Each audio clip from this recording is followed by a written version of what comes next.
Thursday evening social media open பண்ணாலே இந்த விஷயம் தான் ரொம்ப பேசப்பட்டுட்டு இருக்கு. ஒரு பொண்ணை பெற்ற பேரண்ட்ஸை விட பசங்களை பெற்ற பேரண்ட்ஸ்க்கு இப்போ வர வர பேர்டன் அதிகமாக இருக்குது. ஏன்னா ஒரு பொண்ணை எப்படி ட்ரீட் பண்ணணும்னு சொல்லி கொடுக்கறது, அவங்கள எப்படி செல்ஃப் ரெஸ்பெக்டோடு நடத்தணும்னு சொல்லி கொடுக்கறதுலேருந்து எல்லாமே யோசிக்க வேண்டியதாக இருக்குது. ஆஸ் அ விமனா, ஆஸ் அ மதராக இன்னொரு பொண்ணுக்கு இப்படி நடக்க விடாமல் இருக்கிறதுக்கு நம்ம பசங்களுக்கு நம்ம சொல்லி கொடுத்து வளர்க்குறது நல்லதுன்னு நினைக்கிறேன். அண்ட் ஆல்சோ சும்மாவா சொன்னாங்க பெரியவங்க, ஒரு பொண்ணுக்கு இன்னொரு பொண்ணு தான் எதிரின்னு. டு த vlog, மிக்ஸி வந்துட்டு கடையில் சரி பண்ண கொடுத்துருந்தேன். ஸ்விட்ச் போட்டால் ஓடுது, பட்டன் ரொட்டேட் பண்ணால் ஓட மாட்டேங்குது. பட்டன் வந்து அதே இடத்துலயே நின்றுக்குச்சு. சரி எத்தனை நாள் அப்படியே ஓட்டுறது, ரொம்ப கெட்டு போயிட போகுதுன்னு கொண்டு போய் கடையில் கொடுத்துட்டு வந்துட்டேன்.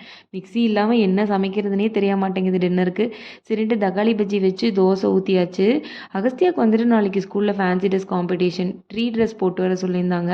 லாஸ்ட் இயரே நாங்கள் ட்ரீ பண்ணி கொடுத்துருந்தோம். பட் வீடு ஷிஃப்ட் பண்ணும்போது தூக்கி போட்டுட்டோம். எகெயின் கேட்க முடியும், யாரா மறுபடியும் பண்ணுறது, நான் லாஸ்ட் டைம் பண்ணதே ஒன் டே ஃபுல்லாக பண்ணி ஹஸ்பண்ட் நைட் வந்து சப்போர்ட் பண்ணார்.